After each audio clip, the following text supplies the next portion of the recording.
The Joker movie left me with a lot to think about.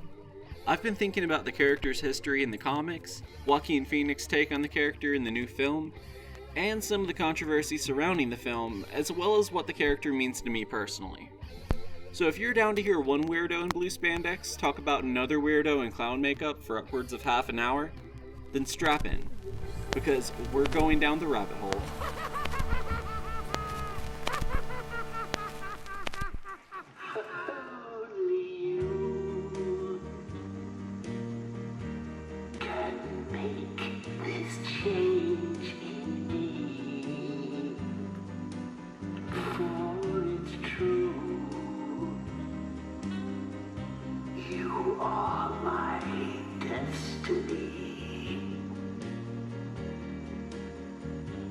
When you hold my hand, I understand the magic that you do.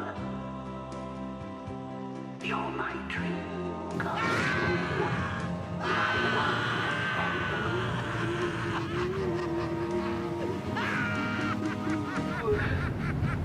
Joker is just one of those characters that it seems like everyone has a different kind of preference for.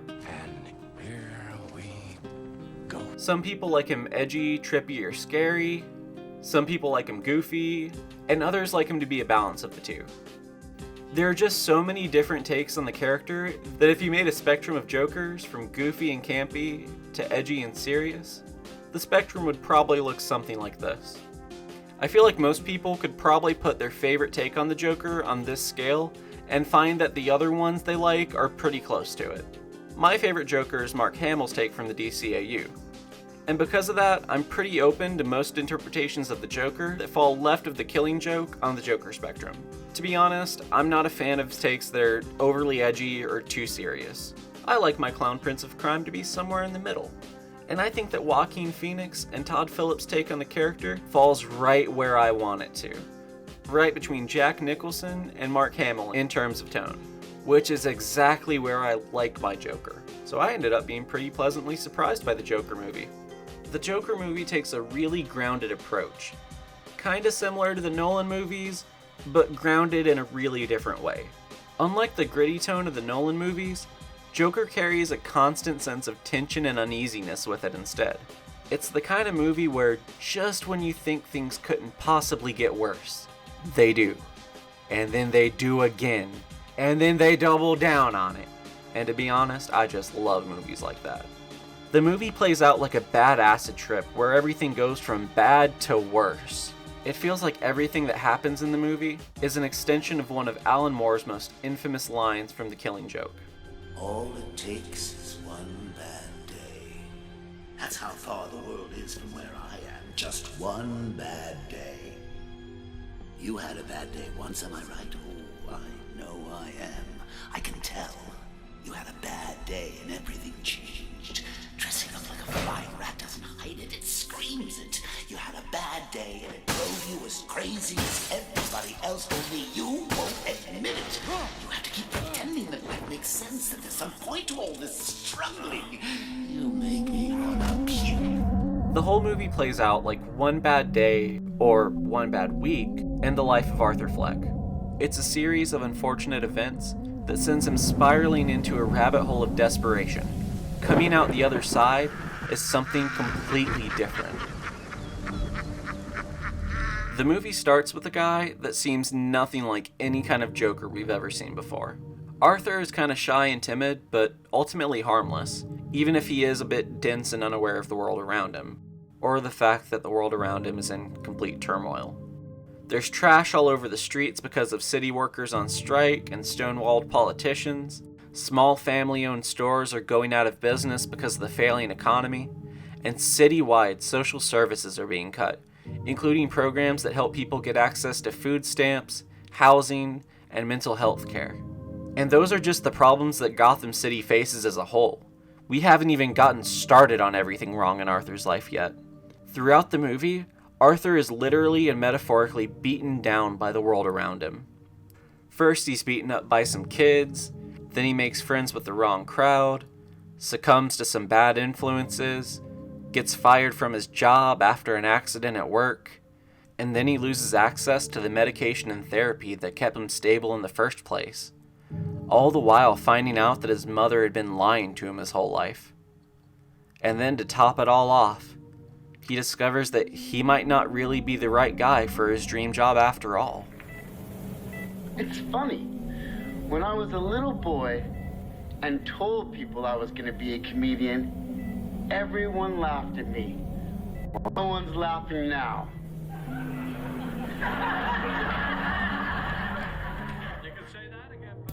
Arthur is beaten down by the world around him more and more every day. It's already a world that he doesn't understand, and that same world is becoming more and more foreign to him. And the thing is, it's not just him.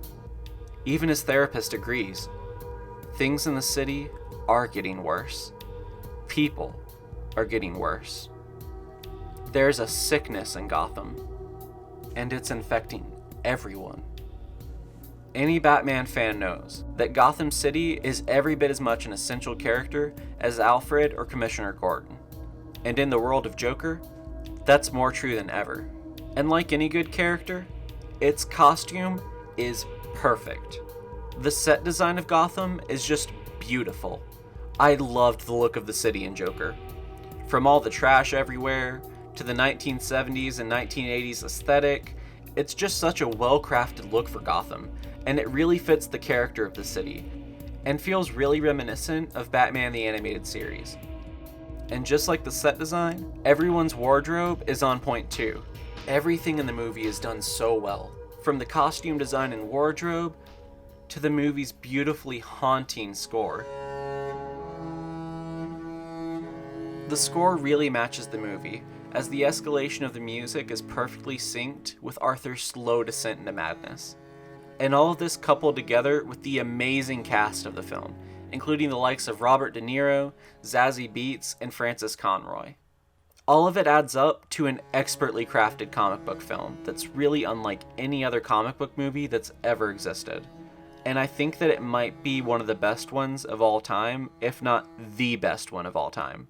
And the cherry on top of this beautiful, ugly, depressing circus sundae is Joaquin Phoenix's portrayal of Joker.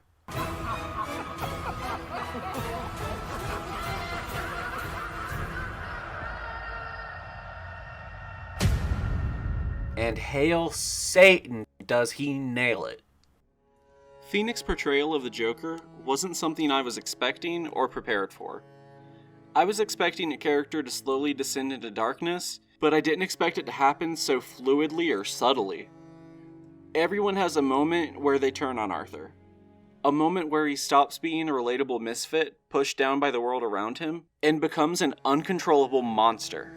For me, that moment came when he was in Zazie Beetz' apartment and we had the whole fake girlfriend delusion revealed.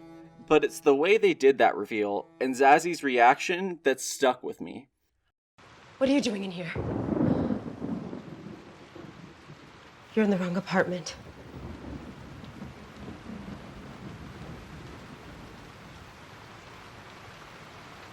Your name's Arthur, right? I think the way that the audience slowly begins to lose empathy for Arthur is really well reflected in Arthur's journey. As Arthur furthers his descent into madness, his actions become less and less justified. Even though they start as self-defense, by the end he's not just killing the privileged or those who wronged him. By the end, he's causing chaos indiscriminately. Arthur is like a dog chasing cars. Even if he caught one, he wouldn't know what to do with it. And by the end of the movie, Arthur's done just that. He's slain those who wronged him. I forgot to punch out. Brought down his tormentors. Get what you fucking deserve. And sent the city into a state of chaos in an act of rebellion against the corrupt city government and the society that's become victimized to the point that throwing riots and flipping cars seems to be the only way to draw attention to their cause. It's the only way they can cry for help. It's the only thing left. Whether purposefully or not, those acts of chaos have manipulated the desperate citizens of Gotham into mirroring them in order to draw that same attention to their cause, their pain, and their struggles as Joker has to himself. Joker is a boogeyman, and for the first time in years, the rich elite in Gotham are afraid of something. And the impoverished citizens of Gotham know it. Anti-rich sentiment in the city. It's almost as if our less fortunate residents are taking the side of the killer. It's one of the reasons why I'm considering a run for mayor. Gotham's lost its way. What about the eyewitness report of the suspect being a man in a clown mask? Makes total sense to me. What kind of coward would do something that cold-blooded? Someone who hides behind this. Someone who is envious of those more fortunate than themselves. Yet they're too scared to show their own face. And until those kind of people change for the better, those of us who made something of our lives will always look at those who haven't. It's nothing but clouds. But what they don't know is that Joker is a dog chasing cars. Joker's cause is aimless.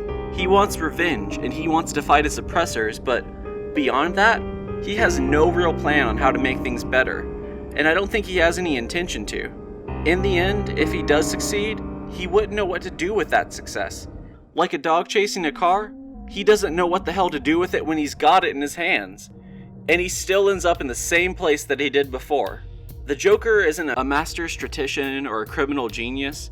He's a tortured soul that's lost all empathy, becoming a pale reflection of the rich elite that put him in those circumstances in the first place. He's a goofball with the screw loose that hit a streak of luck and managed to slip through the cracks of the system until the system was overrun with blood and bad jokes. The reason Joker isn't a good comedian isn't that he's not funny. The reason Joker is a bad comedian is that he's only interested in making himself laugh. The audience be damned. He's not there to entertain anyone but himself, and to him, the expense of others is no small price to pay, because for his entire life, Arthur has been the expense for someone else. And I think some of that twisted logic is what makes this Joker unique from other takes on the character. In a sort of sick and twisted way, the movie reminds me of Spider-Verse. The same way that anyone can relate to Peter or Miles, they could also relate to Arthur. And for the same reasons that anyone can be Spider-Man, that anyone can be a hero, the Joker could be anyone too. Anyone could live long enough to see themselves become the villain, given the right circumstances.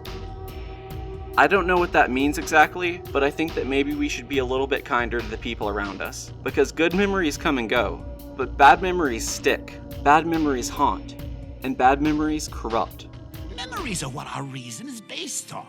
If we deny them, we deny reason itself. Although, what's wrong with that, really? It's not like we're contractually tied down to rationality. There is no sanity clause. So when you find yourself locked onto an unpleasant train of thought, headed for places in your past where the screaming is unavoidable, remember this: there's always madness. You can just step outside and close the door on all those dreadful things that happened. You can lock them away forever. I love the constant sense of irony this Joker carried with him. Choosing to have him get by on dumb luck rather than military-level strategy was a bold risk, but I think it really paid off. But when I look at all the different takes on the character, I can understand why some people may not be as crazy about this take on the character as I am, especially fans of Nolan's Dark Knight trilogy. And since we're on that topic, if I'm being honest, I'm just not the biggest fan of Ledger's take on Joker. But don't click dislike yet, just hear me out. Because it's only my opinion, and if yours is different, that's totally fine. Because while I think Ledger was a good Joker and The Dark Knight was a good movie, it still just doesn't really do it for me. And if I'm being honest, I actually think I prefer Batman Begins to The Dark Knight. Because where Dark Knight tries too hard to be a serious, Oscar-worthy piece of cinema, Begins is a lot less afraid to lean into that comic book aesthetic that The Dark Knight kind of shies away from. And you can really tell the difference between the two takes through the opposing aesthetics of the two Gothams. In Batman Begins, the city actually looks like Gotham. It's bleak, dark, foggy, and endlessly dreadful. But then in The Dark Knight, the city just looks like Chicago. So I'm really glad that Joker chose to go with a more Begins type vibe than Dark Knight. And for what it's worth, I do like Nolan's movies. They're great movies, but I just don't think they're great comic book movies. Let me explain what I mean by that. The world of Dark Knight makes for great cinema, but despite that world being beautiful in a cinema-esque way, It doesn't feel beautiful in a comic book way. Not in the same way that Joker does. Joker manages to simultaneously balance the tone and artistic integrity of being Oscar-worthy cinema while still staying in line with your standard comic book movie. This might be a bit of a hot take, but I think there's some truth to what Scorsese says. Maybe movies like Suicide Squad aren't really cinema, and maybe movies like Fast and Furious are closer to a theme park ride than they are actual movies, or than they are noteworthy pieces of art. But while there may be some middle ground to arguing exactly what Avengers Endgame is or isn't, I don't think there's any middle ground to argue what Joker is or isn't at all. It's a comic book movie, yeah, but it's also still clearly cinema, in a way that most DC movies just aren't and don't try to be. Joker doesn't shy away from the more bizarre aspects of comic book stories. It leans into them, and it leans into that comic book aesthetic too. This shot is very particular because, and we don't do this a lot in the movie, we wanted the frame to feel out of a graphic novel, and we don't do this framing a ton. It's not a normal, necessarily movie angle. To me, it feels very graphic novel. That was an important shot for us to get. Watching Joker feels like reading a one-shot graphic novel, but when you look back at Ledger's depiction of the Joker in The Dark Knight, all of that comic book aesthetic is completely lost, turning Joker into something more scary and realistic, all at the cost of making him feel more generic. There's nothing lame, goofy, or cheesy about this guy, which makes his catchphrase a bit ironic, considering he's probably the most intensely serious Joker we've ever had. And he says, "Why so serious?" I'm the Joker, baby!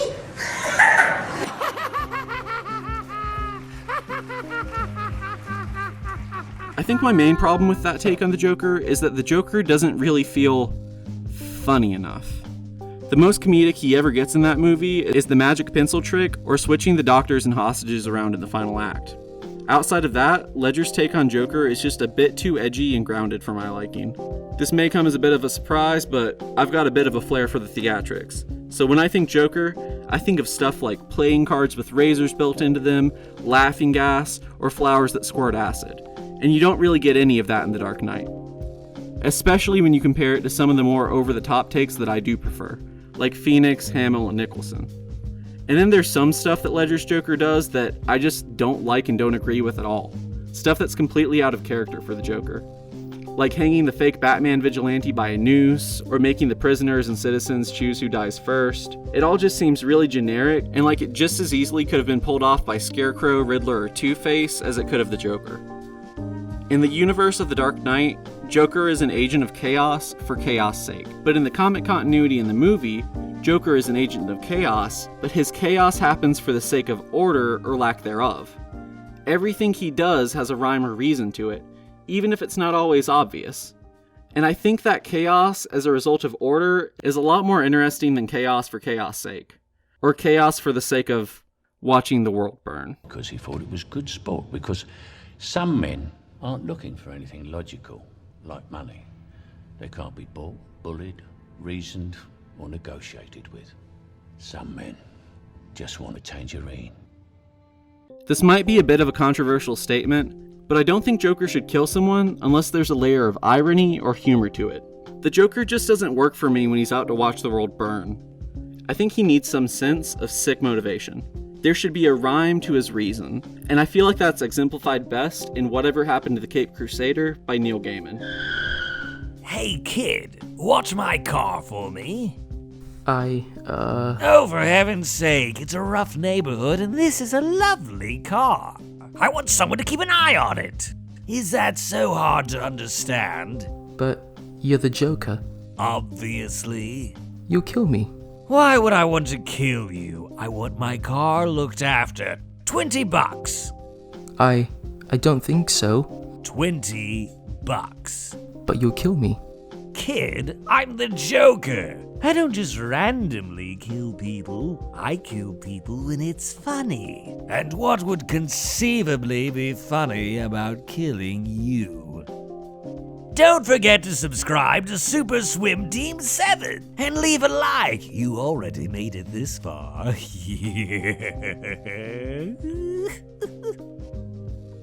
Joker shouldn't kill unless it's ironic or funny. I think that kind of Joker is a lot more intimidating than a Joker who just cuts off people's faces and acts like a generic slasher villain. Or a Joker that seems more like an anarchist set on watching the world burn with no rhyme or reason to his crimes. Honestly, if I had it my way, I would introduce Grant Morrison's concept of Joker being super-sane. Grant Morrison views the Joker as having an awareness that transcends what humans are capable of. In short, hyper-sanity is essentially when you've reached a point that you are so sane that you appear insane to the rest of the world. Your actions and choices may appear bizarre in the minds of those around you because those around you cannot comprehend the world the way you can. And going back to Morrison's Arkham Asylum, the Joker's psychiatrist states that the Joker seems to have no control over the sensory information he's receiving from the outside world. He can only cope with that chaotic barrage of input by going with the flow. That's why some days he's a mischievous clown, others he's a psychotic killer. He has no real personality, he creates himself each day. Morrison's interpretation of the Joker is fascinating to me because he's so much of a mystery box. In the post-issue of Morrison's run on Batman after being shot in the head in the first issue, the Joker restructures his own personality to suit this new experience.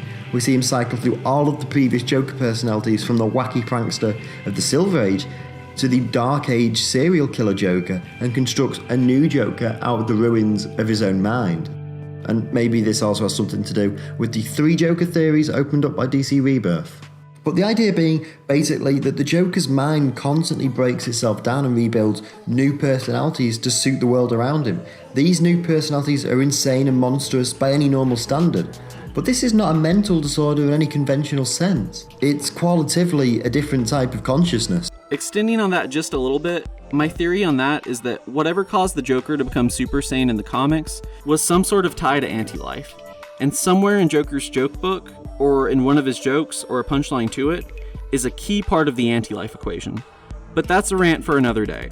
I'll just wrap that up by saying I think that Joker's super-sanity grants him a sort of cosmic awareness of the world around him, helping him make plans that are capable of foiling and fooling even Batman. But again, that's probably a rant for another day, because that's mostly speculation and theory. But outside the concept of super-sanity and the need for Joker to have some sort of rhyme and reason for his atrocities, I feel like that pretty much wraps up everything I have to say about the character of Joker. So now let's move back to talking about the movie a little bit more. I'm not exactly sure that the movie does the best job delivering its message. There are things that I think the movie is definitely saying, and then there are things that I can only infer based on my own interpretation. I think the movie definitely takes a strong stance on mental health care, and that we don't actually treat the underlying problems of mental illness, or the compounding factors that make dealing with illness or getting help worse. We just deal with the side effects and create band-aid solutions for the exterior while the pain grows within, eventually becoming immune to the band-aid solutions that once held the symptoms at bay. Not to mention that the vast majority of people in America can't even afford mental health care, and a lot of medical insurance doesn't even cover it or help enough paying for it, leaving millions of Americans undiagnosed and untreated. Millions of people whose mental states have gone unchecked while they continue to suffer and spiral. One of my favorite scenes in the movie is from Joker's joke book. I don't think the message could get any clearer if they shot you in the face with it during the climax of the movie.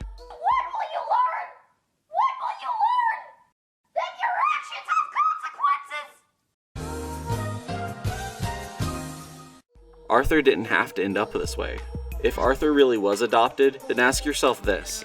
Why would the courts let a single woman living in poverty adopt a kid to raise on her own? But whether he was adopted or not, Joker shouldn't have been put back in his mother's custody after she lost her mind the first time.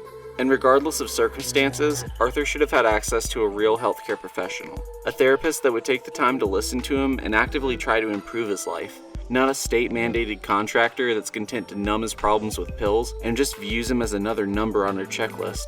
Arthur deserved dignity, and he deserved respect. These are basic human rights that we all deserve. And under capitalist regimes controlled by the 1%, where the rich are allowed to get richer while the poor continue to get poorer, respect and dignity aren't options for people who are pushed to the point of breaking. Dignity and respect are basic human rights. And when we lose access to healthcare, we lose sight of both of those things. You shouldn't suffer unnecessarily just because you're poor. And you shouldn't be well just because you're rich. But that's the state of things in America, both in real life and in the world of the Joker.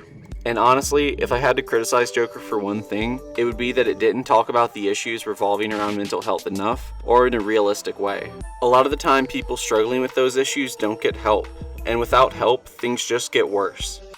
When you're unable to function at full capacity, things only get worse at an exponential rate as one thing compounds on top of another. You start to push away your friends and family, lose sense of your self-respect and self-worth. You find yourself lost in a cage of your illness's own uncontrollable, unconscious creation. Because they can't control it, you know what I mean? And like they push people out of their lives by being that way, but they can't help it. So it's really unfortunate. It's like one of the saddest things. It is, yeah. Especially when you know someone who is like a normal, bright person. And then when they come and the disease manifests itself, all of a sudden it's like... Crazy. How do you deal with that? It's like... so sad. Yeah, it's wild. Yeah. Anyway. Without dignity or respect, it's hard to find much hope. And that loss of hope seems to be a central theme of Joker. With his dignity and hope gone, and the loss of respect for himself and the world around him, he's transformed into something different. Something raw and reactionary. He becomes the very manifestation of the broken systems around him. He becomes the state of the city and its citizens personified. And I think that's why the mob resonates with his actions so much. Nothing makes sense anymore. So if nothing makes sense, why pretend it does? The Joker doesn't represent anything but the ramifications of government and action. The Joker wouldn't exist without Gotham. The Joker couldn't exist without Gotham. His actions and the mob they inspire serves as a psychological parasite that spreads from person to person. In the comics, it's shown through the 4 phases of crime in Gotham. It starts with mob crime and corruption, which leads way to its victims retaliating, usually due to some sort of tragedy incurred by the injustices of the world around them.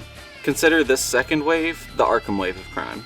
I don't like calling these characters insane or crazy, because I feel like it speaks ill of people who actually suffer from real problems. When you call Joker bipolar or say he's insane, it paints those who actually suffer from mental illness in a poor light. The vast majority of mentally ill people aren't violent. So when you portray fictional boogeymen as having real-world illnesses, it only serves to contribute to the negative stigma associated with those illnesses. So instead, I call these guys the Lost Folk. And then from there, things transition into supercrime, with elements of the prior wave of Lost Folk mixed in with the new powers. And then there's one more stage, Neocrime, which is like the villains from the Beyond era, but we'll talk about them another day. I think the movie Joker is supposed to be about Gotham's transition from the world of mob crime to the bizarre, twisted world of the Lost Folk, with the new apex predators of Gotham's underworld coming about as a direct result of crony capitalism between the mob, the police, and big industry. The Long Halloween actually handles that transition in a pretty similar way.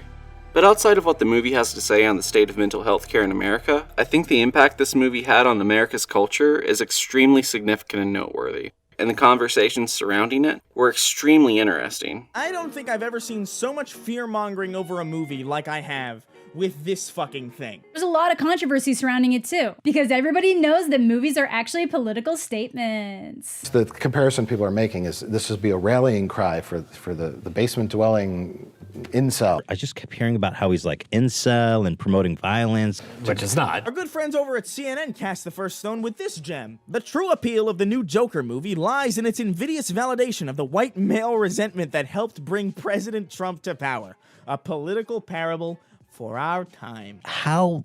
I didn't see that at all. The articles are frequent and very deliberate. Too terrifying. People walk out of the Joker movie. Joker film release sparks violence fears as US cinemas ban bags and face paint. The real threat of Joker is hiding in plain sight. Make sure to put the words threat and Joker in the headlines there, guys. Grab us some of those clicks. It's simultaneously the best and worst film of 2019. It's dangerous. It's too topical. It's way too terrifying. The film worries families. It's an incel training manual, or even Joker has toxic fans. Does that mean it shouldn't exist? America is literally losing its mind. Okay, no, wait, look, you can't be morally outraged over Joker and Jojo Rabbit at the same time. You have to pick one. Especially if you haven't seen either of them, you have to pick one. I know a lot of people are going to make cringy neckbeard jokes, and while some of that's valid, especially considering these types of people... Sorry, if you won Best Foreign Film, you should automatically be invalid to even be qualified to win Best Picture. Okay, look at United States of America right now. What is more important to our culture than the Joker? I don't think those people should completely invalidate the movie or the work that was put into it. This was a lot of people's first exposure to more nuanced cinema. I had a moment like that years ago watching Wolf of Wall Street for the first time.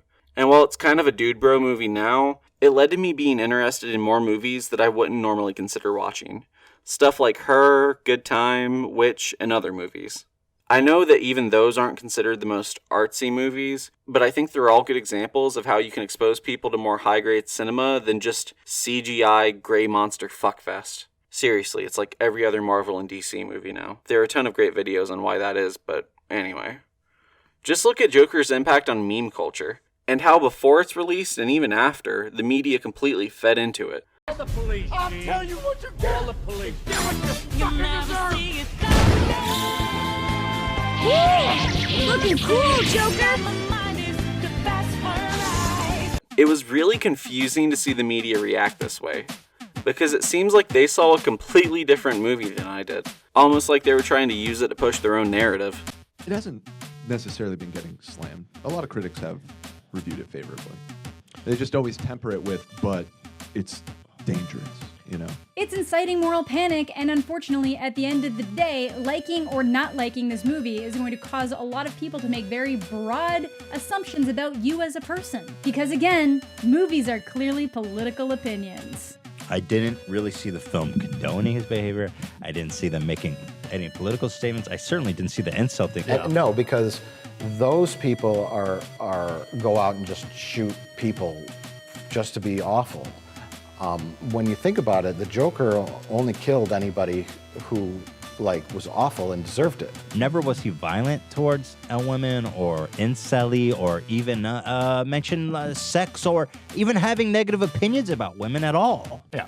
Like he wasn't out just to, and even while all the chaos was going on, he's like, I'm not political. He says that when he's on many De Niro's times. He's show. like, I don't have a motive. I'm just crazy.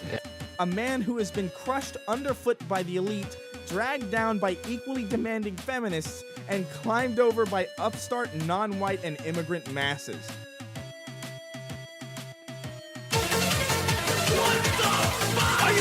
Not a single plot point in this movie has anything to do with immigration, immigrants, feminists least of all. He's not like an incel. Like, I know that was the thing. It's like, oh, it's just an incel power fantasy. Dude's not an incel. He couldn't care less. It's just a movie! The media's initial reaction to the movie was confusing. Even before its release, it seemed like they were trying to will a tragedy into happening. Maybe they were trying to draw some kind of connection to the horrific events of the 2012 tragedy, or maybe they were just trying to chase clickbait headlines.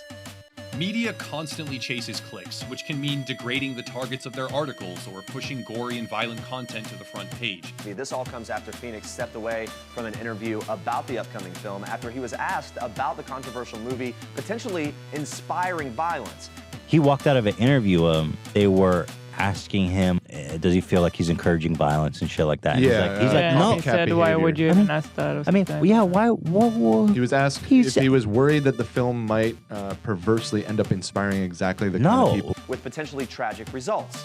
Phoenix then got upset. He responded, why? Why would you? No. And then he left the room. Playing my video. Inviting me on the show. You just wanted to make fun of me. You're just like the rest of them. Herein lies a direct connection to modern media, late-night shows, journalistic hit pieces, and other forms of public attention-seeking because, for the most part, that is what they truly are at the end of the day, a profit-driven, fiscally motivated endeavor to entice clicks and sequentially earn revenue from that viewership. Well, I think a lot of people are rating it negatively, not necessarily on the merits of a film, but these people legitimately think this is like a dangerous film. And so, they're giving it a thumbs down just on that basis. These programs, articles, and people often have a damaging effect on the world around them. Regardless, we saw the media working at full capacity to try and will something awful into existence, just for the sake of clickbait headlines.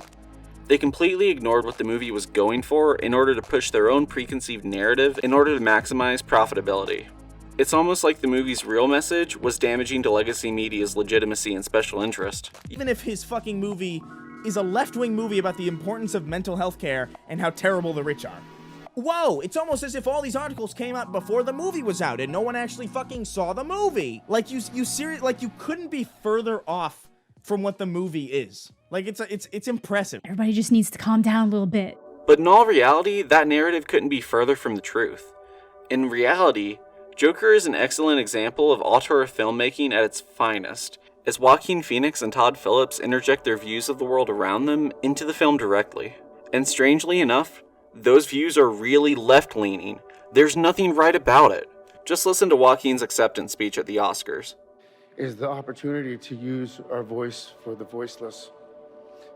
I've been thinking a lot about some of the distressing issues that we are facing collectively, talking about the fight against the belief that one nation, one people, one race, one gender, or one species has the right to dominate, control, and use and exploit another with impunity.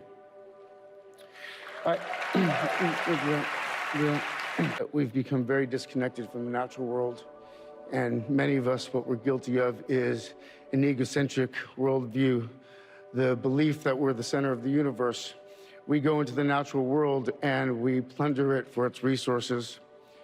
We feel entitled to artificially inseminate a cow, and when she gives birth, we steal her baby, even though her cries of anguish are unmistakable. And then we take her milk that's intended for a calf, and we put it in our coffee and our cereal. When we use love and compassion as our guiding principles, we can create, develop, and implement systems of change that are beneficial to all sentient beings and to the environment. When we support each other, not when we cancel each other out for past mistakes, but when we help each other to grow, when we educate each other, when we guide each other towards redemption, that is the best of humanity.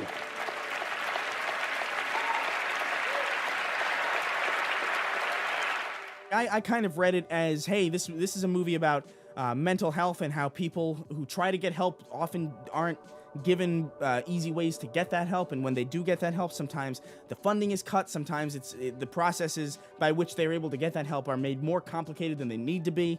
There's so many ways to read this movie that make more sense than fucking this.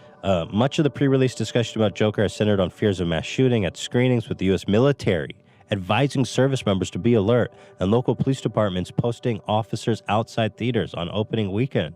Distributed of a bulletin from the FBI on the risk of possible violence alluded to in social media posts from incel extremists. Inspire mass killings, and how theaters showing the Joker, we're gonna get shot up because the Joker inspires these kinds of things. None of them happened, by the way. No violence, no shootings of any kind. So I'm sure all the news people are really bummed about that. It feels like the media wants there to be a tragedy. It seems like they want something bad to happen, or it's almost as if they are trying to spark something with their own words by projecting these messages. How am I supposed to advertise needlessly expensive pharmaceuticals when I don't have any dead kids to exploit? There are no specifics or credible threats at this time, and these events will be continued to be closely monitored, said the NYPD. Okay. Banning movies, video games, television shows, comic books doesn't actually solve anything and just detracts from finding real solutions. At the end of the day, we all just need to remember that it was written and directed by the same guy who came up with the Hangover movies. Funny fat guy falls on face. I don't think he had any kind of ulterior motives here. Do they not realize that this is kind of great advertising for the Joker? Like, everybody's gonna be like, ooh, the Joker is pretty dangerous, huh? We should see that. Maybe this is all some shadow advertising for the movie. Maybe all these articles are fake and it's just to drum up interest in the movie. And maybe I'm just playing into their hands. Maybe it's worth considering that most of the companies that were pushing these articles profit off of ads from pharmaceutical companies. So maybe the central messages about healthcare in Joker could be kind of damaging to them. So to distract from that, they try to portray the movie as something it's not, hoping that detracts from the real messages that it brings to the table. Or maybe it's all just a ploy for publicity, considering that CNN is owned by the same company that owns Warner Brothers. But that's just a game theory. But all things considered, at the end of the day, the movie leaves a lot up to interpretation. What you make of the movie and the film's messages and its intentions are just like Joker's origin. Multiple choice. Thanks for sticking around to the end. When I first started this video back in October, I never imagined I'd find so much to say, but I'm glad to finally get it all out there. This video was an intense labor of love, but unfortunately, I already know it's going to get swarmed with copyright claims. So if you would be so kind as to consider supporting me on Patreon, like these lovely folks have, I'd really appreciate it. If not, liking the video and dropping a comment, as well as sharing it, is always helpful. And don't forget to subscribe so you don't miss out on more Super Swim Team 7 in the future. With all that being said, I've been Swim Team Captain 7, signing off.